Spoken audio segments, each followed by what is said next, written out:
বলছেন এখন তুমি কি বলতে চাচ্ছ একটু বলো ইয়া রাসূলুল্লাহ। সেদিন তো আপনি থাকবেন আপনার মকামে আর আমরা থাকবো আমাদের মকামে, তখন তো আপনি নবীকে দেখতে পারবো না, মনের কথা বলতে পারবো না। তখন আল্লাহ পাক সাথে সাথে এই আয়াত এটা নাযিল করলেন। আল্লাহ বললেন যারা দুনিয়াতে আমার নবীকে মহব্বত করেছে, আমার নবীর আনুগত্য করেছে, তাদের দুনিয়াতে যেমন আমার নবীকে দেখার সুযোগ রয়েছে, কিয়ামতের দিন এবং জান্নাতেও আল্লাহ এমন ব্যবস্থা করবেন ওই আশাটা যখনই চাইবে আমার নবীকে দেখতে পারবে। উলাইকা মা'আল্লাযিনা আন'আমা আল্লাহু আলাইহিম মিনান নাবিয়্যিন ওয়াস সিদ্দিকিন, তাদের হাসর হবে নবীর সাথে, তাদের হাসর হবে সিদ্দিক আকবরের সাথে। এই দিক দিয়ে সিদ্দিক আকবর কত ভাগ্যবান, যার মতো আর কেউ নাই, যার মতো আর কেউ নাই। কেন নাই? কারণ সিদ্দিক আকবর এমন জাত যিনি ছোটবেলায় আমার নবীকে পেয়েছেন, যৌবনকালে নবীকে পেয়েছেন, বৃদ্ধ অবস্থায় পেয়েছেন, গায়ে সুরে কেউ নাই, আছেন রসুল এবং সিদ্দিক আকবর পেয়েছেন, হিজরতে পেয়েছেন। তখন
সমবেত মুআজ্জাজ মুসাল্লিয়ান আযম রাহিমানি ওয়া রাহিমাকুমুল্লাহ তাআলা আসসালামু আলাইকুম ওয়া রাহমাতুল্লাহি ওয়া বারাকাতুহু।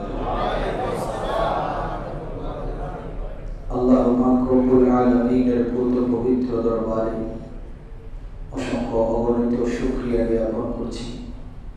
রব্বুল আলামিন আমাদেরকে পবিত্র এই জামাত ইসলামী আজকের এই মোবারক জুমাবারে উপস্থিত হওয়ার সুযোগ দিয়েছেন, হায়াতে তৈবা দিয়েছেন, আল্লাহর ঘরে আসার সুযোগ করে দিয়েছেন।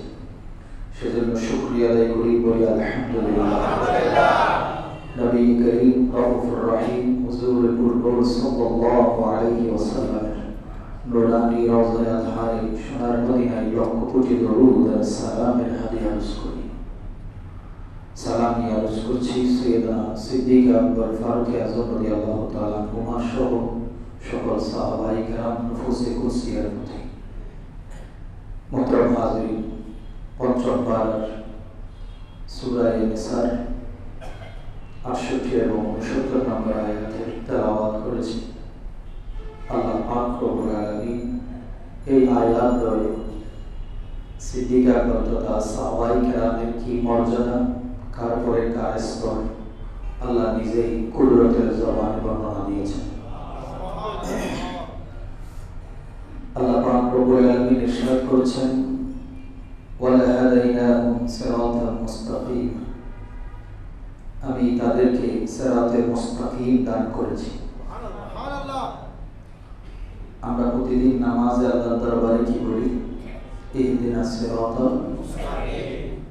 আর আল্লাহ ওদিকে বলছেন, আমি তাদেরকে সিরাতে মুস্তাকিম দান করেছি এবং সিরাতে মুস্তাকিমের উপরে তাদেরকে হেদায়েত দান করেছি। এখন হেদায়েত কারা পেয়েছেন? আমরা যে প্রতিদিন খুঁজি সেই এটার সাথে এটার সম্পর্ক কি? পুরোটাই একটা ব্যাখ্যা। আল্লাহ কোরআনে বলছেন সিরাতে মুস্তাকিম কারা পেয়েছে? সিরাতাল লাযিনা আন'আমতা আলাইহিম, যাদেরকে আল্লাহ নিয়ামত দিয়ে ধন্য করেছেন। সুবহানাল্লাহ। এখন কারা নিয়ামত পেয়েছে? এটা আল্লাহ পাক সূরা নিসার 69 নম্বর আয়াতে দেখা দিচ্ছেন নিয়ামত কারা পেয়েছে। আল্লাহ বলছেন, মান ইউতি'ইল্লাহ ওয়ার রাসূল, যারা আল্লাহ এবং তার রাসূলকে মেনে নিয়েছে, মহব্বত করেছে, ভালোবেসেছে, রাসূলের আনুগত্য করেছে, তারাই হচ্ছে সিরাতে মুস্তাকিম পেয়েছে। এখন আপনি প্রশ্ন করবেন, সিরাতে মুস্তাকিম কি? প্রতিদিন যে বলছি সিরাতে মুস্তাকিম দান করো, সিরাতে মুস্তাকিম কি? তাফসীরে ইবনে কাসীরের মধ্যে আল্লামা ইবনে কাসীর রাহমাতুল্লাহ আলাইহি এই সিরাতে মুস্তাকিমের ব্যাখ্যা দিয়েছেন, সিরাতে মুস্তাকিম হচ্ছে আমার রাসূল। সুবহানাল্লাহ। সিরাতে মুস্তাকিম কি? রাসূল। যারা রাসূলকে পেয়েছে তারা সমস্ত নিয়ামত পেয়েছে। সুবহানাল্লাহ। এখান থেকে যারা ইবনে কাসীর তাফসীর ইবনে কাসীর পড়ে তাদেরকে বলবো একটু মহব্বতে পড়বেন। মাছও পানি চিনি, মাছ রাঙ্গাইও পানি, বুঝেন না? মাছেরও পানির দরকার, মাছ রাঙ্গারও কি দরকার? তবে দনজন কি পানির একইভাবে চিনে না। মাছ রাঙ্গে ঠোঁট লাগে উঠে যায়, অথবা ফাঁকা লাগে উঠে যায়। পুকুরের ভিতরে কি আছে এটা বুঝে কে? মাছে। সুবহানাল্লাহ। নবীকে সাহাবী অনেকেই দেখেছে, কিন্তু সিদ্দিক আকবরের মতো এভাবে নবীকে কেউ আল্লাহু আকবার। এজন্য নবীর পরে আল্লাহ পাক পজিশন দিয়েছেন সিদ্দিককে। এটা আমি বলছি না, আল্লাহ বলছেন, এই আয়াতে বলছেন, যারা আল্লাহ এবং রাসূলকে মেনে নিয়েছে, আনুগত্য করেছে, আল্লাহ বলছেন উলাইকা, তারা মাআল্লাযিনা, তারাই সাথে থাকবে। উলাইকা মাআল্লাযিনা আন'আমাল্লাহু আলাইহিম, যাদেরকে আল্লাহ পাক নিয়ামত, এই সিরাতে মুস্তাকিমের নিয়ামত দিয়ে ধন্য করেছেন, তারা সেদিন সাথে থাকবে। কাদের সাথে থাকবে? মিনান নাবিয়্যিন, তারা নবীদের সাথেই থাকবে। সুবহানাল্লাহ। এরপরে 2 নম্বরে কি? সাহাবী বলে নাই, বড় মজার বিষয়। যারা বলে সিদ্দিক আকবর এক নন, মৌলানি এক, তাদের জন্য আল্লাহ কোরআন দিয়ে বুঝিয়ে দিয়েছেন নবীর পরে যিনি তিনি হচ্ছেন সিদ্দিক আকবর। মিনান নবিয়্যিন ওয়াস সিদ্দিকিন, এরপরে বলা হচ্ছে ওয়াস শুহাদা, সিদ্দিকের পরে কারা? শহীদরা। এরপরে কি? ওয়াস সালিহিন, এরপরে আউলিয়ায়ে কেরাম, ঈমানদারগণ। এরপরে বলছেন ওয়া হাসুনা উলাইকা রফিকা, এদের সবচেয়ে, এরাই হচ্ছে সবচেয়ে উত্তম বন্ধু। এখন আসেন নবিয়্যিন, সিদ্দিকিন, শুহাদা, সালেহিন, কয় প্রকার? 4 প্রকার। এরা সবাই নিয়ামত প্রাপ্ত। এরা সবাই কি প্রাপ্ত? এরা কিভাবে নিয়ামত পেয়েছে? ওই সিরাতে মুস্তাকিমের মাধ্যমে নিয়ামত পেয়েছে। এখন সিরাতে মুস্তাকিম কি? সিরাতে মুস্তাকিম আমার নবী নিজে। এবার আসেন, সাহাবী বসে আছে আমার রাসূলের পাশে। তো সাহাবীটা আমার নবীর দিকে এভাবে তাকিয়ে আছে। তখন আমার নবী জিজ্ঞেস করছেন, কি হয়েছে, তুমি আমার দিকে আজকে মনে হয় একটু অন্যভাবে তাকাচ্ছ? আমার নবী জিজ্ঞেস করলেন, কি হয়েছে তোমার? তখন সাহাবী চোখের পানি টলমল করতেছে, বলছে, ইয়া রাসূলুল্লাহ, আমার মনের মধ্যে বাসায় গেলে একটা প্রশ্ন বারবার ঘুরপাকায়, বেশি ঘুরপাকায়। এখান থেকে বাইরে হইলেই আমার কেমন জানি অস্থির অস্থির লাগে। তার মানে মাছ যেমন পানি ছাড়া থাকতে পারে না, আর সে নবী ছাড়া থাকতে পারে না। তিনি বলছেন, ইয়া রাসূলুল্লাহ, আমি এখান থেকে বের হলে আমার মনে হয় যে আমার মৃত্যু হয়ে গেলে ভালো হবে, আমার আর ভালো লাগে না ইয়া রাসূলুল্লাহ। তখন আমার নবী তাকে জিজ্ঞেস করছেন, তোমার কি দুনিয়ার প্রতি এমন বিরাট ভাব চলে আসছে? বলে, ইয়া রাসূলুল্লাহ, যতক্ষণ আপনি নবীর সামনে বসি, আপনার নুরানি কথাগুলো শুনি, আপনার নবীর নুরানি চেহারাটা দেখি, মাঝে মাঝে আপনার মুস্কি হাসি দেখি, তখন আমার মনে হয় আমি জীবিত, কিন্তু এখান থেকে বের হলে মনে হয় আমি মৃত। ইয়া রাসূলুল্লাহ, আমার ওই জিন্দেগি ভালো লাগে না। তখন বলছে, এখন তোমার মনে কি প্রশ্ন সেটা একটু শুনি। বলে, ইয়া রাসূলুল্লাহ, এখন মনে করেন বাসায় গেলাম, খারাপ লাগলে আবার আপনার কাছে চলে আসলাম, আমার মনটা ভালো হয়। কিন্তু ইয়া রাসূলুল্লাহ, আপনি তো সৈয়দুল মুরসালিন, আপনি ইমামুল আম্বিয়া, আপনি সাত্তাজুল আম্বিয়া। ইয়া রাসূলুল্লাহ, জান্নাতের সর্বোচ্চ দরজা আপনার জন্য।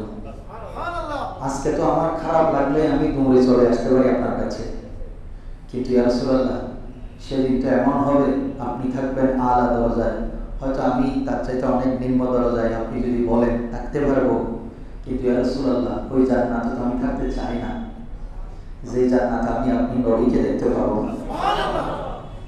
কি আবেগ আলোচ! সিদ্দিক আকবর অলরেডি চোখের পানি ছেড়ে দিয়েছে। তখন বলছেন, এখন তুমি কি বলতে চাচ্ছ একটু বলো ইয়া রাসূলুল্লাহ। সেদিন তো আপনি থাকবেন আপনার মকামে, আর আমরা থাকবো আমাদের মকামে, তখন তো আপনি নবীকে দেখতে পারবো না, মনের কথা বলতে পারবো না। তখন আল্লাহ পাক সাথে সাথে এই আয়াত এটা নাযিল করলেন। আল্লাহ বললেন, যারা দুনিয়াতে আমার নবীকে মহব্বত করেছে, আমার নবীর আনুগত্য করেছে, তাদের দুনিয়াতে যেমন আমার নবীকে দেখার সুযোগ রয়েছে, কিয়ামতের দিন এবং জান্নাতেও আল্লাহ এমন ব্যবস্থা করবেন, ওই আশাটা যখনই চাইবে আমার নবীকে দেখতে পাবো। উলাইকা মা'আল্লাযিনা আন'আমা আল্লাহু আলাইহিম মিনান নাবিয়্যিন ওয়াস সিদ্দিকিন, তাদের হাসর হবে নবীর সাথে, তাদের হাসর হবে সিদ্দিক আকবরের সাথে। এই দিক দিয়ে সিদ্দিক আকবর কত ভাগ্যবান, যার মতো আর কেউ নাই, যার মতো আর কেউ নাই। কেন নাই? কারণ সিদ্দিক আকবর এমন জাত, যিনি ছোটবেলায় আমার নবীকে পেয়েছেন, যৌবনকালে নবীকে পেয়েছেন, বৃদ্ধ অবস্থায় পেয়েছেন, গায়ে সুরে কেউ নাই, আছেন রসুল এবং সিদ্দিক আকবর পেয়েছেন, হিজরতে পেয়েছেন। তখন একদিন হঠাৎ করে বললেন, ইয়া রাসূলুল্লাহ, আমি বড় সৌভাগ্যবান, আপনি যেখানে আমি আপনাকে সেখানে পেয়েছি, কিন্তু মৃত্যু তো আমাদেরকে কি করে দেবে? আলাদা করে দেবে। ইয়া রাসূলুল্লাহ, বলে, তুমি এখানে দুনিয়াতে যেমন আমার সাথী, তুমি কবরেও আমার সাথী হয়ে যাবে। এটা মর্যাদা সিদ্দিক আকবর। এজন্য বড় সুন্দর বলেছেন, বয়া হুম কি জবান সে মর্তবা সিদ্দিক আকবর কা হে ইয়ারে গারে মাহবুব খুদা সিদ্দিক আকবর কা। উনি হচ্ছেন এমন জাত, শুধু গারে সুর নয়। তখন আমার নবীকে বললেন, ইয়া রাসূলুল্লাহ, তাহলে কি আমার সৌভাগ্য হবে? বললেন, হ্যাঁ হবে। তুমি রওজাতে আমার সাথে থাকবে, শুধু তাই নয় কিয়ামতের দিন হাসরের ময়দানেও তুমি আমার সাথেই থাকবে। শুধু তাই নয় জান্নাতেও তুমি আমার সাথে থাকবে। এটাই হচ্ছে সিদ্দিক আকবর, এর মর্যাদা আর কারো হয়নি। তো কি এটা নিয়ে আজকে শিয়ারা অনেকেই বলে ফারুক আজম, সিদ্দিক আকবর, মা আয়েশা। ভালো করে খেয়াল করবেন, শিয়াদের একটা ফেরকা আছে, তারা বলে মা আয়েশাকে তো ডাইরেক্ট জাহান্নামী বলে, আর রাসূল বলেন এবং সিদ্দিক আকবর, ফারুক আজম দুজনকেই তারা বিভিন্ন ধরনের গালিগালাজ করে ক্ষমতার লোভী বলে। অথচ আল্লাহ নিজে সিলেকশন করেছেন নবীর পরে কার স্তর হবে, কার মর্যাদা হবে, তিনি হচ্ছেন সৈয়দনা সিদ্দিক আকবর। আর তিনি সিদ্দিক শুধু সিদ্দিক না, তিনি হচ্ছেন আসদাকুস সাদিকিন, সমস্ত সিদ্দিকদের যিনি ইমাম, তিনি হচ্ছেন সিদ্দিক আকবর। তো এখন সিদ্দিক আকবর রাদিয়াল্লাহু তাআলা আজকে একটা বিষয় না বললেই নয়, এই আকীদা আপনাদের ভিতরে থাকা দরকার খুব বেশি বর্তমান প্রেক্ষাপটে। কারণ অনেক যুক্তির কথা আপনারা শুনেন, যুক্তি দিয়ে আপনাদেরকে অনেক সুন্দর করে বোঝায় এটা শিরক, এটা বেদাত। আপনাকে আমি একটাই সলিউশন করব, আপনি আমার কথা রাখার দরকার নাই। যারা যুক্তি দিয়ে ওয়াজ মাহফিলে নবীকে আপনার থেকে দূরে রাখতে চায়, শুধু আল্লাহু আকবারের ধ্বনি তুলতে চায়, তাদের জন্যই আজকে আমি সিদ্দিক আকবরের জীবন থেকে আপনাদের সামনে যে কথা আপনি প্রতিদিন শোনেন, সেখান থেকেই আপনাকে আমি বুঝিয়ে দিব যে আপনি যখন ওয়াজগুলো ইউটিউব থেকে শুনেন, ফেসবুক থেকে শুনেন, এত সুন্দর করে বলে, মনে হয় যেন ওনারটাই ঠিক। আপনাকে আমি শুধু একটা বলবো, আপনি ওনার কথাটার সাথে সিদ্দিক আকবরের নবীর ভালোবাসার সাথে একবার মিলাই দেখবেন। যদি মিলে মানবেন, যদি না মিলে যদি না মিলে ওয়াদা করতেছেন তো, এটা যদি না হয় আপনার ইমানে গন্ডগোল আছে। ভালো করে খেয়াল করে, সিদ্দিক আকবর কেমন? আল্লাহর হাবিব যাকে মহব্বত করেন, নবী তাকে দেখার জন্য এখনো যান, তখনও যেতেন, এখনো যান। নবী যাকে মহব্বত করেন, কারণ সহিহ বুখারীর হাদিস। সমস্ত পাহাড়ের ফিরকে জানেন? পাহাড়ের ফিরে চিনেন না? এখনো শুনেন? এই নদী কোরআন কার কিতাব? সবচেয়ে সর্বশ্রেষ্ঠ কিতাবের নাম কি? জোরে বলেন। সবচেয়ে কারণে কার কিতাব? এবং কিতাব আরো আছে, তার মধ্যে সর্বশ্রেষ্ঠ। আচ্ছা, কারণ এটার সাথে সম্পর্ক ডাইরেক্ট কার সাথে? নবীদের মধ্যে শ্রেষ্ঠ কে? আমার নবী। আচ্ছা, কারণ এটার সাথেও সম্পর্ক ডাইরেক্ট কার সাথে? হাদিসের জগতের মধ্যে সবচেয়ে প্রসিদ্ধ গ্রন্থ কোনটা? বুখারী। কোনটা? বুখারী শরীফ। কারণ এটার সম্পর্ক ডাইরেক্ট আমার নবী বলেছেন, বুখারী, ইমাম বুখারী যেটা লিখেছে এটা আমি নবীর কিতাব। এজন্য আমার নবীর সাথে নিসবত যখন হয়েছে, এই দুনিয়ার জমিনের মধ্যে কোরআনের পরে তার স্থান হয়েছে। এবার আসেন পাহাড়ের ফিরের কথা বলি। একটা পাহাড় আছে, সবাই জানে, যে পাহাড়ের নাম জবলে উহুদ। জবলে উহুদ, আমার নবী কি বলেছেন? জবলুন উহুদুন ইউহিব্বুনা ওয়া নুহিব্বুহু। এটা এমন এক পাহাড়, দুনিয়ার কোনো সাধারণ পাহাড় নয়। এটা এমন এক পাহাড়, যেই পাহাড় আমাদেরকে ভালোবাসে আর আমরাও সেই পাহাড়কে ভালোবাসি। কোন পাহাড়? উহুদ পাহাড়। ওই পাহাড়ের উপরে আল্লাহর হাবিব উঠেছেন। আল্লাহর হাবিব উঠেছেন। ওঠার পরে পাহাড় কিন্তু নবীকে চিনেছে, আমি চিনলাম না। আমি নবীর উম্মত দাবি করি, আমি নবীর স্লোগান দিতে শিরকের ফতোয়া খুঁজি। উঠলাম, আল্লাহর হাবিব উঠে তিনজন আরো সাথে কয়জন ছিল? তিনজন। এবার স্তর কোরআনের সাথে মিলাবেন, স্তর স্তর, ওই মিনান নবীকি ওয়া সিদ্দিকি ওয়া শুহাদা, এটার সাথে মিলাবেন।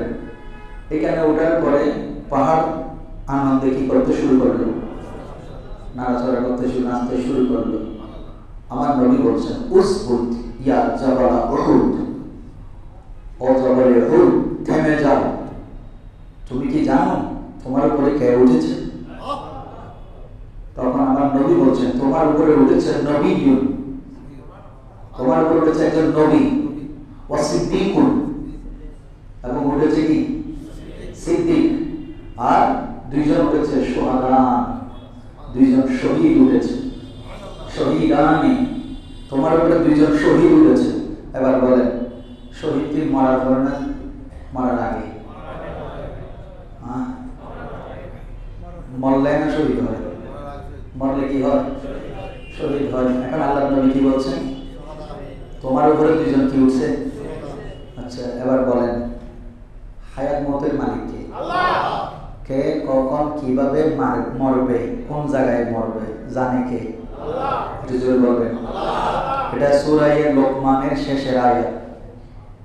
বিআইয়ি আরদিন তামুত, পাঁচটা জিনিস আল্লাহর কাছে গোপন। এর মধ্যে ইন্নাল্লাহা ইনদাহু ইলমুস সাআ, এক নম্বরে হচ্ছে কিয়ামত কখন হবে। এর মধ্যে 3 নম্বরে আসছে বান্দা কোথায় মারা যাবে, কোন জায়গায়, এটা জানে কে? আল্লাহ। গভীরভাবে খেয়াল করবেন। যারা নবীকে মরা বলেন, রিসালাতের স্লোগান ইয়া রাসূলুল্লাহ বললে শিরিক হবে বলেন, আমি তাদেরকে বলছি এটা বুখারীর হাদিস। এটা কিসের হাদিস? বুখারীর হাদিস। আল্লাহর নবী উঠে বললেন, তোমার উপরে নবী আছে, তোমার উপরে সিদ্দিক আছে, তোমার উপরে দুইজন কি আছে? শহীদ আছে। তখন পাহাড় থেমে গেল। পাহাড়ের সাথে নবীর কথা হয়েছে। পাহাড় নবীর সাথে কথা বলেছে। কেন নড়াচড়া করছে? কারণ পাহাড় নবীকে পেয়ে খুশি হয়ে গেছে। তখন এখন নবী বলছেন শহীদ। এখনো কি মানুষ শহীদ হয়েছে? হবে কখন? জোরে বলেন আল্লাহ এবং জোরে বলেন আল্লাহ এবং রাসূল জানেন বলেই তো এখন পৃথিবীর কোন হুজুরে যে মোল্লারা বলেন নবী গায়েব জানে বললেই শিরিক। এই হুজুরদের কাছে প্রশ্ন করেন, আমি কখন মারা যাব, উনি কখন মারা যাবে, নিজের কথা নিজে বলতে পারেন? কিন্তু রাসূল এখনো পর্যন্ত জীবিত দুইজন সাহাবী, তাও এবার বলেন, সিদ্দিক আকবর কি একবারও প্রশ্ন করেছে ইয়া রাসূলুল্লাহ আপনি শহীদ বলতেছেন, কেন শহীদ কই? এটা তো একজন হচ্ছেন ওসমান আর একজন হচ্ছেন আলী, আরে শহীদ কই, আমি তো জিন্দা দেখতে পাচ্ছি। জিজ্ঞেস করে না। এবং ওসমান রাদিয়াল্লাহু আনহু মাওলা আলী সাহেব তো ভয়ে বলে, ইয়া রাসূলুল্লাহ আপনি আমাদেরকে জীবিত অবস্থায় মেরে ফেললেন।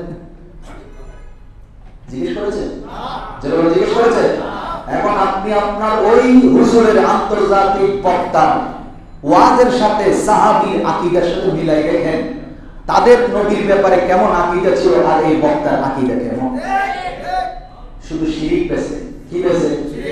এখন বলবেন কয়দিন আল্লাহ জানাই দিছে। যে কে জানাই দিছে? তো আমরা কি বলছি বান্দায় জানাই দিছে? আল্লাহকে তোমারে জানাইছে আর কাউকে জানাইছে? তো আল্লাহ জানেন সেটা তো আমরাও তো স্বীকার করি। আল্লাহ যেটা জানেন সেটা জাতি, কাউকে ওনাকে কেউ জানাইতে হয় না। আর আমার নবীকে আল্লাহ বলছেন আমার গায়েবের চাবি আমি আমার নবীর হাতে দিয়েছি। তো আল্লাহর দেয়া ক্ষমতা বললেন নবী গায়েব জানে, যেটা গায়েবে আতাই বলা হয়, তুমি সেটার মধ্যে শিরকের ফতোয়া লাগাই দিয়েছো। কেন? কারণ তোমার জ্ঞান ধারণা হচ্ছে নবী আমার মতো একজন মানুষ, নবী আমার মতো একজন। তোমার আকীদা তোমার ওয়াজের থিম হচ্ছে একটাই।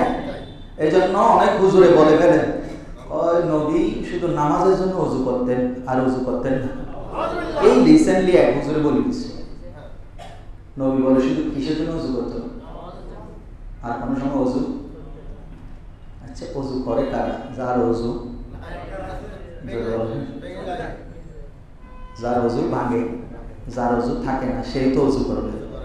তো যে রাসূল হাদিসে নিজেই বলছে তোমরা ঘুমাইলে তোমাদের ওযু ভাঙে, আমি রাসূল ঘুমাইলেও আমি রাসূলের ওযু ভাঙে না। আর আল্লাহ রাসূল আপনার কি মনে হয় আল্লাহ রাসূল কোন সময় নাপাক অবস্থায় থাকতেন? জোরে বলেন। তাহলে এই হুজুর এটা কি বুঝাইলো? সে বুঝাইতে চাচ্ছে কোরআন ধরার জন্য ওযু শর্ত না। এটার ফতোয়া জায়েজ করতে গিয়ে সে বুঝাইতে চাইলো যে নবী শুধু নামাজের জন্য ওযু রাখতো, কোরআন ধরার জন্য কি রাখতো না। এখন প্রশ্ন ওই মোল্লার কাছে, আহারে আন্তর্জাতিক বক্তব্য মানুষ লক্ষ লক্ষ মানুষ হয়ে যায়, এক রাতে 3-4টা মাহফিল করে বেহুশের মাহফিলই করে যায়, এরকম বক্তা ওয়াজ করতেছে। আর আপনারা বলছেন উনি 1 নম্বরের বক্তা। আচ্ছা এটা কি কিতাব বলেন না, এটা কি কিতাব? এটা নবীর যুগে ছিল? যারা বলেন ছিল? কোরআন শরীফ আছে? নবীর যুগে এরকম কোরআন শরীফ ছিল? এরকম কাগজে কোনো কোরআন শরীফ তখনো ছাপানো হয়েছে?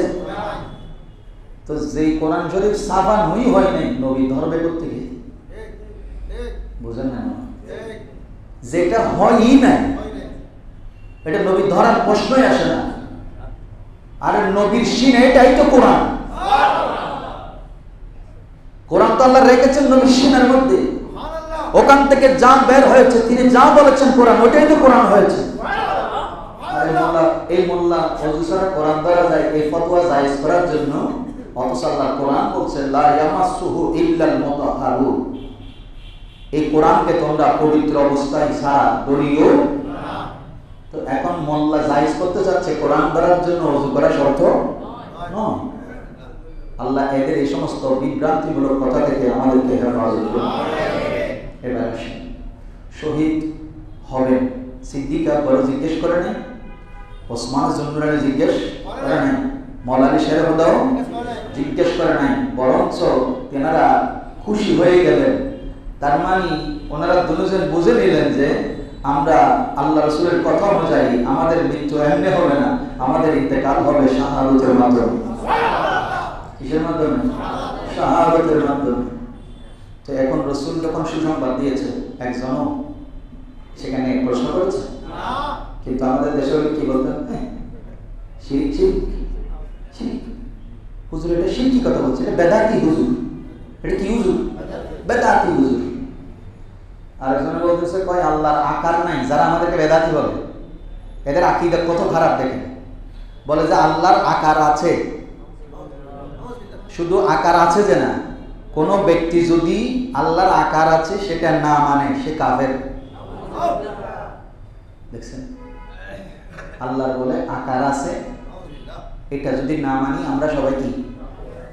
আমরা তো বলি আল্লাহর আকার আল্লাহর মতো কুদরতি, কি বলে যে হাদিস শরীফে কোরআন শরীফে ওনারা, আপনাদেরকে আমি বলি, ওনারা যুক্তি যেভাবে ছাড়ে কোরআন থেকে দলিল দেয়, হাদিস থেকে দলিল দেয়। আরে সিদ্দিক আকবরের সামনেও দলিল দিয়েছে। রসুল যখন ইন্তেকাল করেছে তখন সিদ্দিক আকবরের কাছে এসে বলছে আমরা যাকাত দিব না।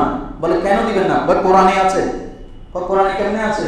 কোরআনে আল্লাহ বলেছেন খুয মিন আমওয়ালিহিম সাদাকাতুন, আপনি তাদের থেকে সাদকা তথা যাকাত কি করুন? গ্রহণ করুন। এখানে খুয বলেছে, খুয মানে 1 বছর, বহু বছর বলে নাই। তো রসুল যখন আল্লাহর পক্ষ থেকে আদিষ্ট হয়ে আল্লাহ রসুলকে বলেছেন আমাদের থেকে যাকাত নিতে, আপনাকে তো বলে নাই। দেখছেন কি সুন্দর যুক্তি কোরআন থেকে তুলে ধরছে। বলে যে এটা রসুলকে বলেছে, 1 বছর ব্যবহার করেছে। আমাদের সম্পদ নিয়ে, যাকাত নিয়ে সম্পদকে পবিত্র করতে, অতএব আমরা রসুল থাকা পর্যন্ত কি দিয়েছি? যাকাত দিয়েছি, অতএব আপনাকে আর আমরা যাকাত।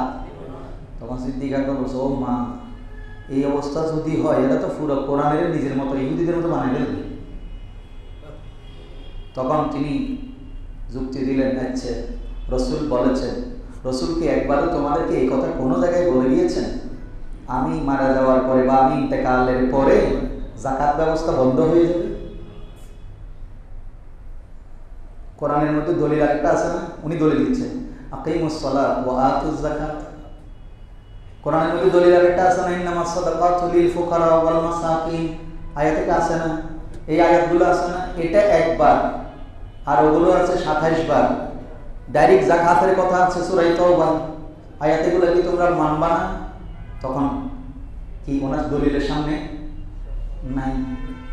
বলে এটা তোমরা যারা কৃপণতা করেছো, ওই কারণের মতো মুসা আলাইহিস সালাম যখন বলেছে যাকাত দাও, তোমাদেরকে পবিত্র করে দেওয়ার জন্য আল্লাহ রাসূল নিজেই এই কাজটা করেছেন। এবং আকিমুস সালাত ওয়া আতুজ যাকাত, যেখানে যেখানে নামাজ আছে সেখানে যাকাতের কথা বলেছে। তার মানে তোমাদেরকে যে ধন আল্লাহ দিয়েছে, এটা যতদিন তোমাদের মধ্যে ধন থাকবে, 1 বছর যদি পরিপূর্ণ হয় নিসাব, তোমাদেরকে যাকাত দিয়ে যেতেই হবে। সুবহানাল্লাহ। তিনি কঠিন হয়ে গেলেন, এই নরম মনের, রকিকুল কলব, নরম মনের মানুষ খুব শক্ত হয়ে গেলেন। তিনি বললেন কি যাকাত দিচ্ছ না? যে ছাগলের রশি আছে না, রশি যদি দিতে অস্বীকার করো ডাইরেক্ট যুদ্ধ ঘোষণা করবো। রশি রশি কি যাকাত দিচ্ছ না? যে তোমরা আজকে বলতেছো যাকাত দিবে না, কালকে আগামী বছর বলবা আমরা গরু ছাগলের যাকাত দিব না, এর পরের বছর বলবা গরুর যাকাত দিব না, এর পরের বছর বলবা ওটের যাকাত দিব না। আস্তে আস্তে যাকাত ব্যবস্থা কি হয়ে যাবে? বিলুপ্ত হবে। তার মানে সমাজের মধ্যে সুদ প্রবেশ করবে। ঢুকছে কিনা? জোরে বলেন। যাকাত ব্যবস্থা ঠিকভাবে নাই বলেই আজকে ঘরে ঘরে কি ঢুকে গেছে? সুদ ঢুকে গেছে। এখন এদের যুক্তিটা কি সুন্দর দেখেন। এই জন্য বলছি সব যুক্তি, আল্লাহর সাথে কোনো যুক্তি চলে না। শয়তান যুক্তি দেখায় নাই। শয়তানের যুক্তি কি খারাপ ছিল? আমি তো মনে করি শয়তানের যুক্তি খুব সুন্দর ছিল। সে কি বলেছে? তুমি আদমকে মাটি থেকে বানাইছো, আমাকে বানাইছো কি দিয়ে? পাওয়ারফুল আগুন দিয়া, যে যেদিকে যে সেদিকে জ্বালাই ফেলে। ও মা, আমি এরকম পাওয়ারফুল মাটি রেখে সিজদা করবো? আল্লাহর সামনে যুক্তি চলছে? যারা বলে চলছে, গভীরভাবে খেয়াল করেন। যেখানে সেখানে যুক্তি দেয় না, এরা যুক্তি দিচ্ছে কোরআন তো আল্লাহ। কোরআন কি? কোরআন দিয়ে যে গোমরা হবে এটা আপনি বুঝবেন না, আলেমরাই এখন বুঝতেছে। তা সে বলতে চাচ্ছে কি, কয় আল্লাহ কোরআনে বলেছেন আল্লাহর হাত আছে। কি আছে? কোরআন শরীফ আল্লাহ বলেছেন তো, ঠিকই বলেছেন, ইয়াদুল্লাহি ফাওকা আইদিহিম, তাদের হাতের উপরে আল্লাহর কুদরতের হাত। বুখারী শরীফের 29 নম্বর পারার মধ্যে হাদিসে কুদসির মধ্যে আল্লাহ নিজেই বলেছেন, যে ব্যক্তি নফল ইবাদত করতে করতে আমি আল্লাহকে রাজি করে ফেলে, আমি বান্দা তার চোখ হয়ে যায়, আমি বান্দা তার হাত হয়ে যায়, আমি বান্দা তার পাও হয়ে যায়। এখন বলেন, আল্লাহর পা, আল্লাহর চোখ, আল্লাহর হাত, আল্লাহর চেহারা, এগুলো সব আছে। এখন বলেন, এখন কোন মোল্লা যদি বলে আমাদের যেমন আকার আছে আল্লাহরও কি আছে? আমাদের দেশে যারা গভীরভাবে খেয়াল করেন, যারা জোরে আমিন আর হাত তোলার হাত নামাইয়া ইসলাম মানে মোটামুটি নামাজ সহি করে ফেলতে চায়, এরা এই সমস্ত যুবকরা এবং ব্যবসায়ীরা জানেও না এদের আকীদা কত খারাপ। এটার আড়ালে তারা কি বুঝাইতে চায়? তারা বলতে চাচ্ছে আল্লাহর আকার আছে। আবার আমরা যে একটা শব্দ ইউজ করি, আমরাও বলি আল্লাহর আকার আছে, সেটা আল্লাহর মতো কুদরতি। এটা কি? কুদরতি। বলে যে আল্লাহ তো এখানে কুদরতের কোনো শব্দই ব্যবহার করে নাই। তার মানে বুঝাতে যাচ্ছে আল্লাহর একটা স্পেশাল কি আছে, আমাদের মতো একটা আকার আছে। নাইলে আকার যদি না মানি তাহলে আমরা সবাই কি? জোরে বলেন, আমরা সবাই কি? আমি আপনাদেরকে বলবো উনি স্রষ্টা। আল্লাহ কি? জোরে বলেন, আল্লাহ কি? এখন কি চলতেছে দেখেন, কি চলতেছে? দিনে কি উঠেছে? সূর্যের আকার আছে, অবশ্যই আছে। লাইটের কি আছে? লাইট মানে যেটা বাল্ব, আলো যেটা জ্বলতেছে, যেটা দিয়ে আমরা এখন আলোকিত, আলোর আকার বলেন তো, বলেন। সায়েন্সের স্টুডেন্ট আছেন, আলোর আকার কি? নাই। কিন্তু আলো আমি দেখতে পাচ্ছি অলরেডি, কিন্তু তার কোনো আকার নাই। জীবনের অপর নাম কি? পানি। পানির অপর নাম কি?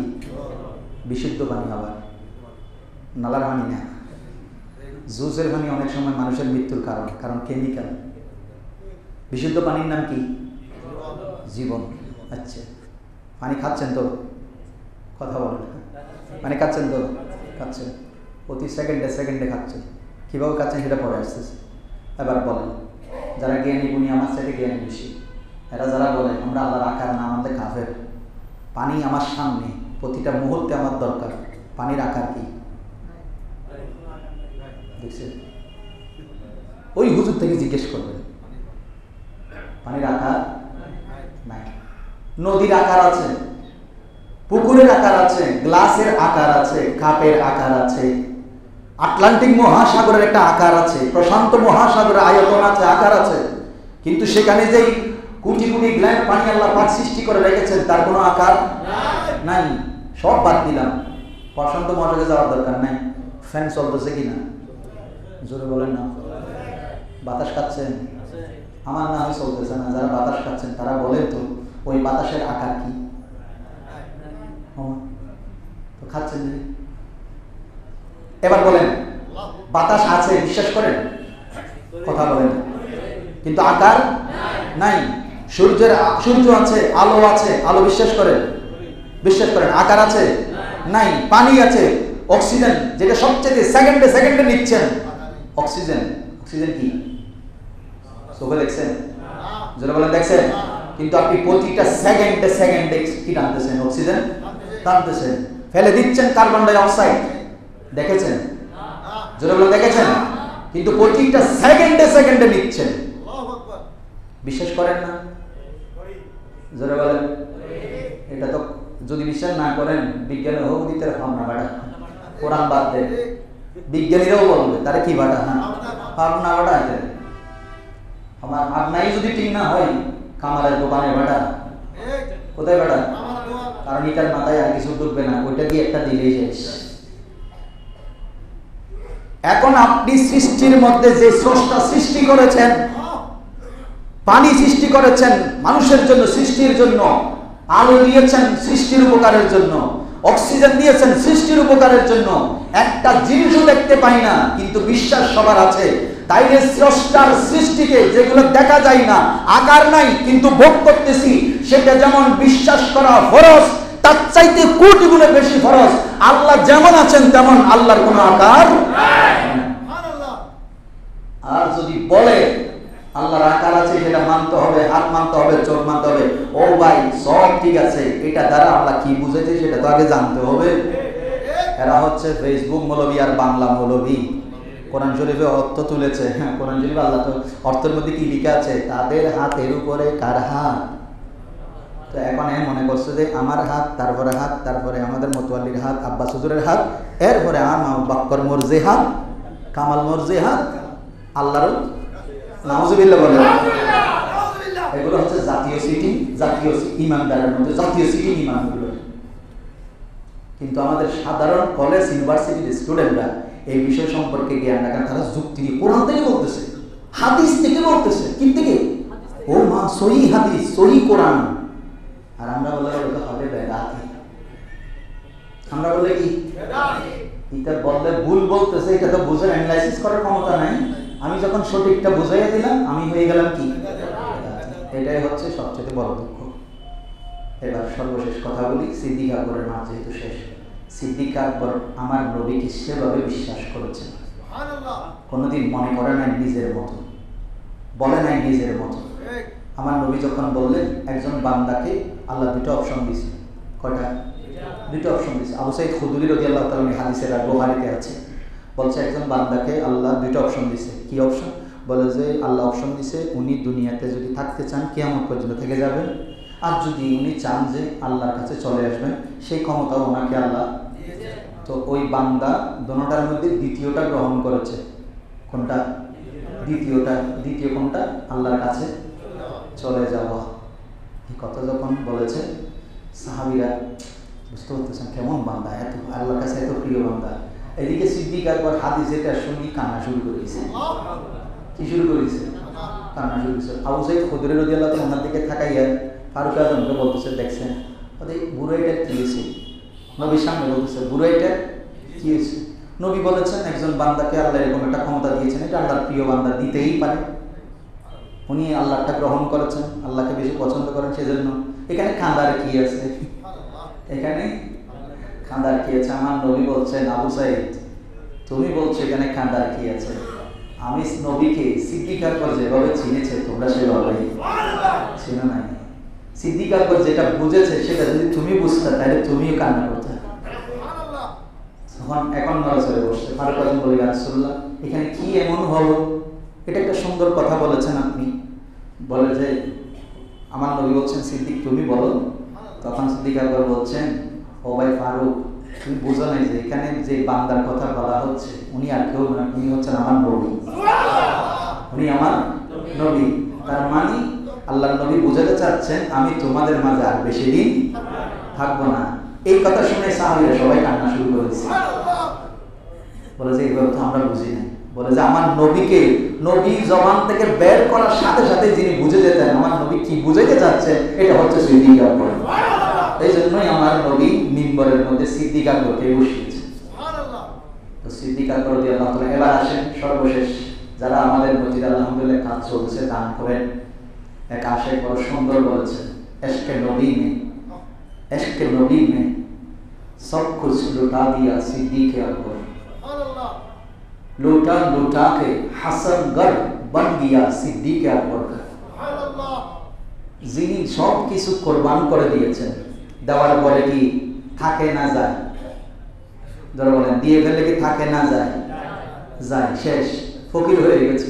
তাও আবার এশকে মহব্বতে আমরা দিয়েছি তো কষ্ট করি, আমাদের দিতে অনেক কষ্ট হয়, কিন্তু সিদ্দিক আকবর এশকের মধ্যে দিয়ে দিয়েছেন, দিতে দিতে সব দিয়েছেন, সব শেষ, কিন্তু লোটাকে লুটকে সব দেওয়ার পরে সবচেয়ে উত্তম গড় বনে গেছে সিদ্দিক আকবর।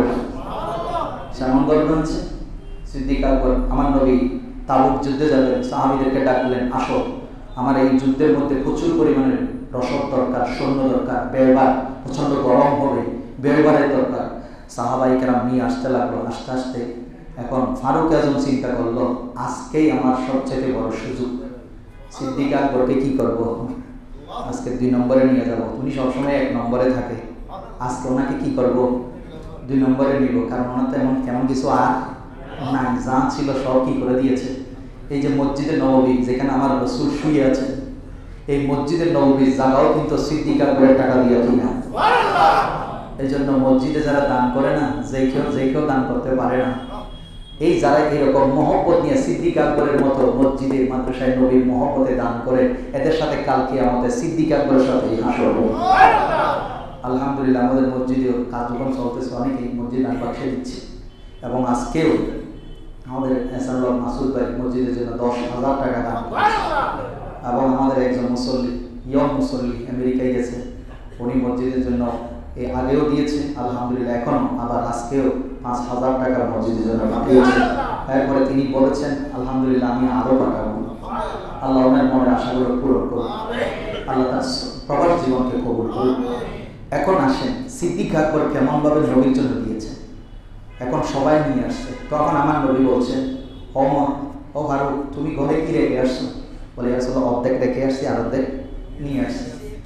ওসমান রাদিয়াল্লাহু তাআলা আনহু দিয়েছেন, 10,000 সৈন্যের পুরো ভার নিজের কাঁধে নিয়েছেন। তখন বলে যে আমার সিদ্দিক কই? ওয়া হাসুনা উলাইকা রফিকা, এর রফিকের মধ্যে ইনি রফিকের নবী, রফিকের সৈয়দুল মুরসালিন। আল্লাহ বন্ধু হচ্ছেন আমার নবী, আর আমার নবীর বন্ধু হচ্ছেন সিদ্দিক আকবর। আর তিনি কতই না উত্তম বন্ধু। আমার নবী বলছেন সিদ্দিক কই? তখন মনে হচ্ছেন আলহামদুলিল্লাহ আজকে মনে হয় আমি কি 1 নম্বর, আজকে আমি 1 নম্বর। তখন আমার নবী থাকেই আছেন, সিদ্দিক কই? আসলেন, দেখতেছে ঘরের মধ্যে যা আছে তা তো নিচে, একটা জামা ছিল না, জামাটা খুলে সেটাও গাটির মধ্যে ঢুকাই দিছে, ঘরের গায়ে যেটা ছিল সেটা শুদ্ধ। তো কি করেছেন? সালা বস্তা করেছেন, বোতাম লাগানোর তো টাকা নাই, কি করেছেন? বাবেল গাছের কাঁটা নিয়ে বস্তাটাকে কি করে দিয়েছেন? জোড়া লাগাই দিয়েছেন।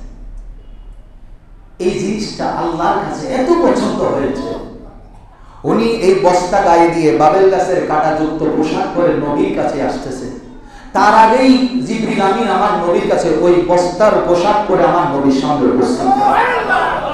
সৈয়দুল মালাইকাকে আমার নবী জিজ্ঞেস করছেন, কি এমন হয়েছে আপনার পোশাক এরকম কেন আছে?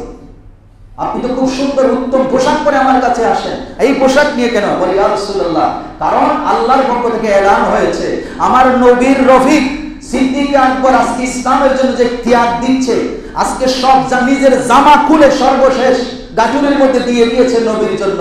যাও, আমার সিদ্দিক যে বস্তা নিয়ে পোশাক পরেছে, বাবেল গাছের কাঁটা লাগিয়েছে, আসমানি জগতের সমস্ত ফেরেশতাকে আল্লাহ অর্ডার করেছে আজকে পোশাক হবে সিদ্দিক আকবরের পোশাক। আসলেন আমার নবী, এখন সাহাবায়ে কেরাম তাকিয়ে আছেন, আমার নবী তাকিয়ে আছেন, পোশাক এটা পরে আসতেছে। আসার পরে আমার নবী মুস্কি হাসতেছে, কিন্তু সিদ্দিক আকবর লজ্জায় কি হয়ে আছে? আটো হয়ে আছে, জামা নাই, কিছু নাই, সব দিলে। কি আনছো? ওই ইয়া রাসূলুল্লাহ যেটা জামা ছিল সেটাও কি করেছি? দিয়েছি। তো করে কি? গভীরভাবে খেয়াল করেন, যারা শুধু স্লোগানের আল্লাহু আকবার বললে ঠিক আছে, রিসালাত বললে ইয়া রাসূলুল্লাহ শিরক ফতোয়া দেন, রাসূল গেছেন, রাসূল যতক্ষণ ছিল ততক্ষণ এই স্লোগান দেয় নাই। সিদ্দিক আকবর বলছেন, আমার নবী বলছেন তুমি পরিবারের জন্য কি রেখে এসেছো? তখন উনি একটা উত্তর দিয়েছেন, ইয়া রাসূলুল্লাহ ঘরে কিছুই নাই, চুলার ছাইও নাই। নিজের জামাও তো খুলে দিয়েছি, তো কি রেখেছো? বলে আবকাইতুল্লাহ ওয়া রাসূলা, আমি আল্লাহ এবং রাসূলকে আমার ঘরে রেখে এসেছি। বলেন রাসূল মসজিদে নববীতে না সিদ্দিক আকবরের ঘরে?